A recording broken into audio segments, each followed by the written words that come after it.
Hello po sa lahat at ngayon ay napakasaya ng aking puso kasi kaming magkakapatid ay nagkakaisa. Ngayon kasing araw na ito ay birthday ng aming ama na si Placido Char. So, yan ang aking mga kapatid. Nakapwesto na para sa aming picture taking para pang memory namin.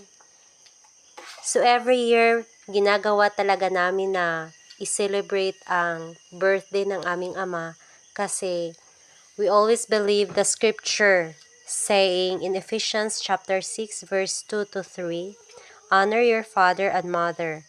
This is the first commandment with a promise. If you honor your father and mother, things will go well for you and you will have a long life on the earth. So, yan din ang napansin namin. Simula na ginagawa talaga namin ang celebration every year para sa aming ama. This is our way of honoring our father. Talagang maaliwalas ang aming pamumuhay. Yung hindi kami gipit sa pera. Hindi kami gipit sa pera. Yung pera ang lumalapit po sa amin. Yan lang ang napansin ko.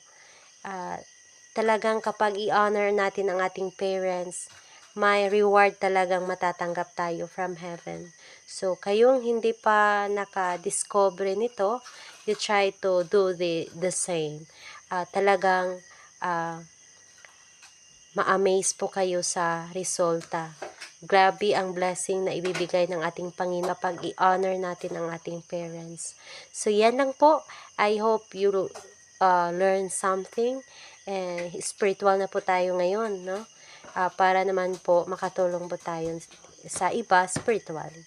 So, thank you so much for watching. Bye-bye!